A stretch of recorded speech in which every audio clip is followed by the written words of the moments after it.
Oke, Assalamualaikum warahmatullahi wabarakatuh. Salam sehat dimanapun Anda berada.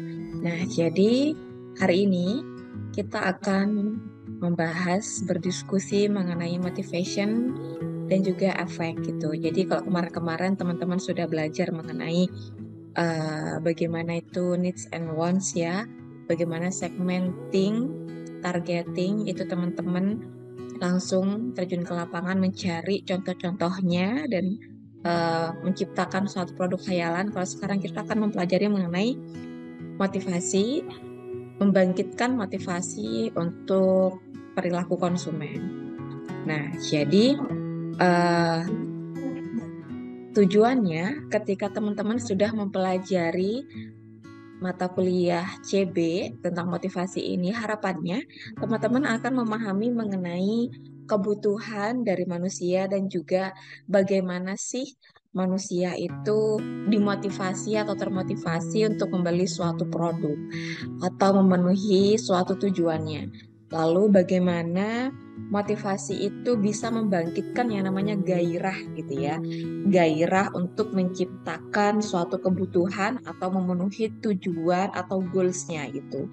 Nah, jadi eh, hubungannya apa sih gitu kan antara kebutuhan, motivasi dan juga consumer behavior. Jadi dasarnya kebutuhan muncul itu ketika kebutuhan muncul, maka akan tercipta yang namanya motivasi. Motivasi untuk memenuhi yang namanya kebutuhan. Nah, motivasi bagaimana bisa menciptakan suatu motivasi untuk membeli misalkan atau untuk mengkonsumsi itu kita harus mengetahui yang namanya perilaku konsumen. Bagaimana atau apanya yang harus diulik gitu ya. Nah, kalau misalkan menurut psychological force gitu ya, jadi motivasi itu merupakan suatu akibat atau yang dapat mempengaruhi atau mendorong seseorang untuk melakukan suatu aksi tertentu gitu. Jadi motivasi ini dilakukan karena seorang konsumen itu ada sesuatu yang tidak terpenuhi gitu. Jadi dia termotivasi untuk melakukan pembelian. Misalkan saya memiliki motivasi yang tinggi untuk misalkan nih diterima di PTN negeri gitu. Jadi saya harus belajar dengan termotivasi untuk membeli suatu buku gitu. Nah, motivasinya adalah diterima di PTN misalkan. Lalu berikutnya adalah needs. Nah, kalau kemarin itu kita sudah ngobrol tentang needs itu harus contohnya itu adalah makanan, minuman, sesuatu yang pokok yang harus dipenuhi gitu. Nah, jadi needs itu jadi bisa dipengaruhi juga oleh kita-kita nih, oleh marketer gitu. Nah, jadi bagaimana sih needs itu dibuat gitu ya, atau marketer itu menyadarkan konsumen kalau produk ini tuh menjadi suatu kebutuhan gitu ya. Nah, kalau kemarin ada yang ngomong sunscreen, itu dulunya adalah eh, hanya suatu keinginan Bu, tapi sekarang sudah menjadi suatu kebutuhan. Nah, itu kan karena yang dilakukan oleh marketer gitu ya, membuat seorang konsumen untuk aware terhadap kebutuhannya gitu. Nah, jadi lagi-lagi tujuannya atau apa yang bisa dilakukan gitu ya, dorongan untuk membeli itu yang pertama adalah goal. Jadi konsumen itu memiliki keinginan dan juga keadaan yang memaksa seseorang untuk membeli suatu produk itu gitu. Kemudian drive atau dorongan ya. Jadi konsumen itu memiliki hasrat gitu atau gairah untuk melakukan sesuatu gitu, membeli gitu. Lalu kemudian berikutnya ada want. Jadi ini adalah suatu manifestasi ya tentang kebutuhan yang harus dipenuhi gitu. Nah, jadi di sini uh, ads atau iklan gitu bagaimana dia bisa mendorong suatu keadaan, suatu keinginan untuk terbitlah suatu pembelian gitu atau dorongan untuk membeli. Nah, di sini motivasi itu juga ada yang namanya motivational strength. Motivational strength itu merupakan willingness to expend the energy ya. Bagaimana energi ini dikeluarkan untuk mencapai suatu tujuan gitu ya. Pertama itu adalah drive theory. Jadi bagaimana dorongan ya atau teori dorongan untuk dorongan itu ada gitu ya, akhirnya kita termotivasi untuk membeli gitu. Contohnya biological needs, kita merasakan lapar gitu ya, akhirnya kita termotivasi untuk membeli suatu produk gitu. Nah itu namanya drive theory, didasari suatu dorongan biologis gitu. Kemudian yang berikutnya itu adalah ekspektasi gitu atau harapan. Jadi harapan ini datang itu karena kita ada sesuatu hal yang ingin diraih. Karena ada sesuatu hal yang ingin diraih, makanya timbul suatu motivasi untuk membeli gitu. Nah, lalu kemudian tipe-tipe dari uh, kebutuhan yang itu ada 3. Itu ada Henry, menurut Henry, ada Abraham dan juga McLean. Yang paling sering digunakan itu adalah punyanya Abraham Maslow. Nah, ini sekedar saya kasih tahu aja ya kepada teman-teman. Kalau yang Henry Murray itu apa namanya motivasi ya, teori motivasi menurut Henry Murray ada 28. Ini hanya untuk kalian ketahui saja gitu. Lalu kemudian ada menurut McLean itu ada 3, itu ada needs for power, afiliasi, dan juga achievement. Yang paling dasar itu adalah kebutuhan untuk achievement gitu ya. Jadi bagaimana contohnya ini adalah likes to work alone. Jadi bekerja sendirian gitu ya, atau bekerja tidak secara tim gitu. Nah, jadi kebutuhan ini biasanya ini ada didasari oleh satu manusia gitu ya. Untuk bekerja sendiri, ada yang nggak suka dia bekerja secara tim. Jadi orang yang bekerja secara sendirian itu kan pasti dia suka tempat-tempat yang sepi gitu ya. Kalau kalian tahu ada apa tuh namanya Alfamart Point, itu dia di Jogja ini saya tahunya itu ada dibikin kayak suatu kafe gitu, jadi tuh tertutup gitu ya, dia sendiri-sendiri gitu. Nah jadi si Alfamart ini bukan hanya sebagai swalayan tapi juga berbentuk kafe gitu, di mana ada workspace-nya gitu, tempat kerjanya. Nah ini kan berarti likes to work alone.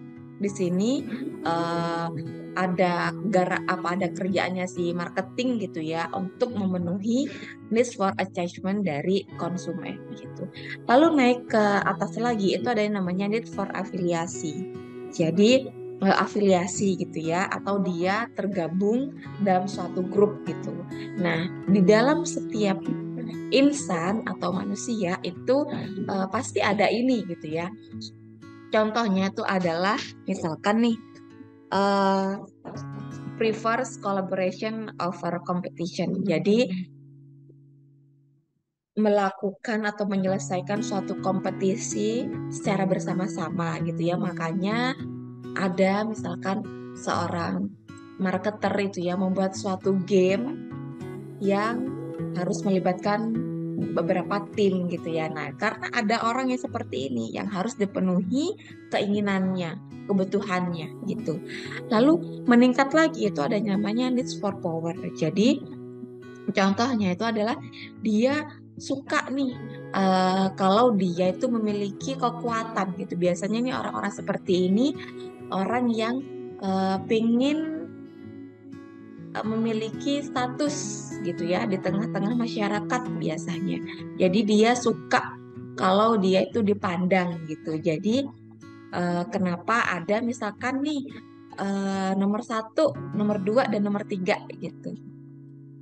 Nah, untuk teori motivasi yang paling penting yang sering kita gunakan itu teori motivasi dari Maslow. Nah, jadi urutan dari motivasi yang paling rendah ke yang tinggi ya. Yang pertama itu ada psychological needs gitu. Jadi ini adalah hal atau kebutuhan dasar dari setiap manusia seperti rumah, makanan, minuman, terus apa tuh namanya pakaian. Nah itu tuh pasti ada motivasi untuk membeli karena ini merupakan kebutuhan dasar yang harus dipenuhi gitu. Untuk naik lagi ke step berikutnya itu namanya safety needs gitu. Jadi ada rasa aman yang ingin dipenuhi. Semakin tinggi yang dipenuhi itu berarti tingkat sosialnya sudah semakin tinggi. Nah, jadi eh, jangan ngomong safety needs, kalau psychological needs-nya aja baru mikir-mikir gitu ya untuk dipenuhi gitu. Nah, kalau misalkan psychological needs-nya itu sudah terpenuhi, naik lagi ke level atas, safety needs-nya. Jadi kesehatan seperti apa BPJS misalkan ya atau asuransi kesehatan, terus investasi kepada properti gitu misalkan atau beli rumah. Nah, itu adalah tingkat kedua. Kalau ini sudah terpenuhi, sudah lewat, naik lagi ke atasnya itu namanya love and belonging. Jadi prinsip family, ada keinginan untuk berumah tangga, ada keinginan untuk memiliki sahabat karib gitu ya. Lalu naik lagi kalau ini sudah terpenuhi, naik lagi ke esteem. Ada di sini keterhubungan, rasa gitu ya. Prestis seperti yang sudah saya jelaskan di EMC, esteem pasti hubungannya dengan prestis gitu ya.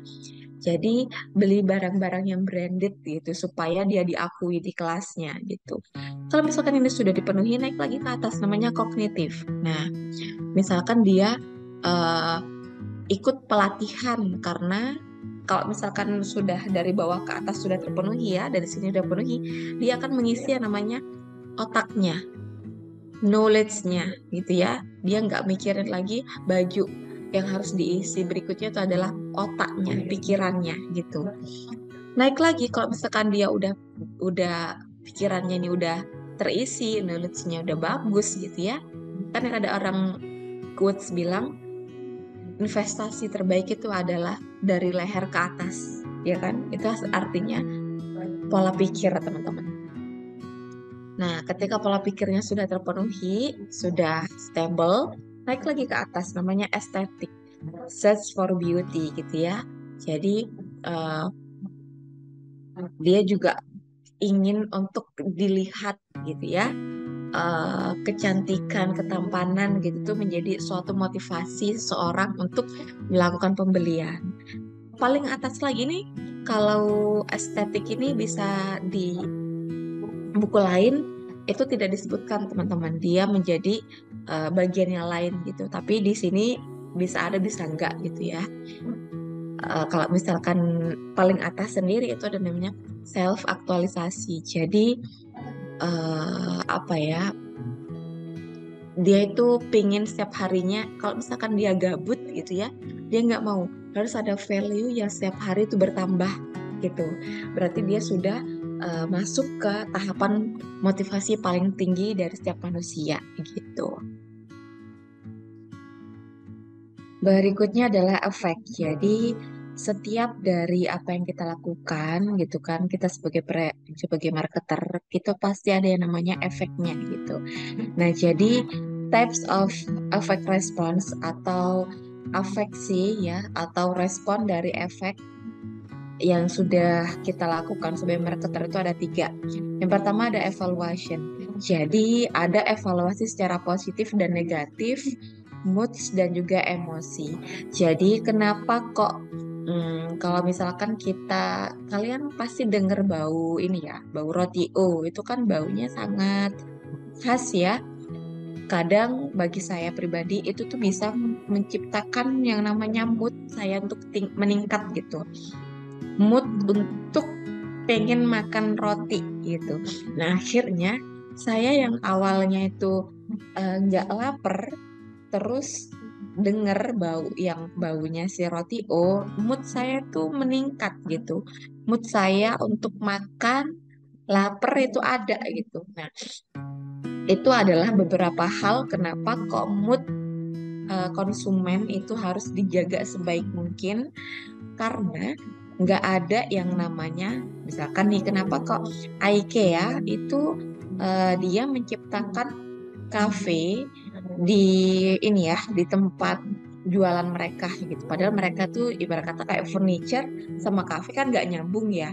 Tapi si IKEA ini paham bahwa untuk belanja kebutuhan rumah tangga itu kan membutuhkan waktu yang cukup lama, nggak sebentar, nggak seperti kita untuk beli kebutuhan pokok, karena harganya yang tinggi, jadi membutuhkan waktu untuk memutuskan untuk beli gitu. Jadi kebanyakan konsumen itu skip makan siang karena waktu yang lama untuk memutuskan beli gitu.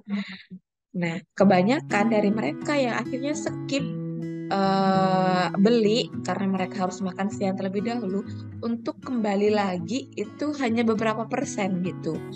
Mereka banyak terdistract oleh beberapa hal, akhirnya tidak jadi beli gitu. Akhirnya supaya orang-orang yang mengunjungi IKEA ini tetap beli dan tidak skip makan siang, moodnya terjaga, emosinya tetap positif, akhirnya dibuatlah tempat makan juga.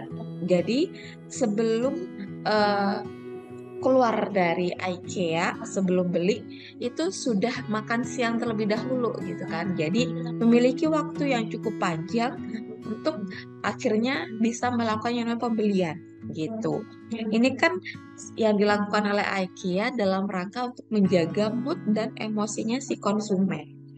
Seperti itu. Jadi pentingnya kita tuh peka terhadap akibat dari apa yang akan kita lakukan sebagai seorang marketer begitu. Nah, di sini silahkan teman-teman kelompok ya untuk mencari yang pertama, bagaimana sih motivasi itu bisa mempengaruhi konsumen, terserah maupun di bidang industri, sektor industri ataupun di bidang jasa, terserah gitu ya, di berbagai sektor industri. Lalu yang kedua, bagaimana afek ini memainkan peran penting untuk menciptakan consumer decision making gitu. Nah, jadi untuk kedua soal ini teman-teman harus mengkorelasikan dengan case study yang sudah ada gitu ya. Nah, oke. Semoga silahkan kalau ada yang ingin ditanyakan, kalian bisa reply di kolom komen. Semoga bisa paham atas materi yang sudah kita pelajari secara bersama. Kesimpulannya adalah bahwa motivasi itu sangat penting dan ada di setiap diri manusia.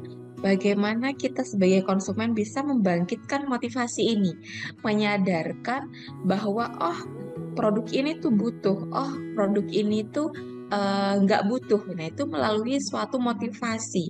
Bagaimana kita menciptakan motivasi konsumen sehingga akhirnya membeli suatu produk ini, gitu ya.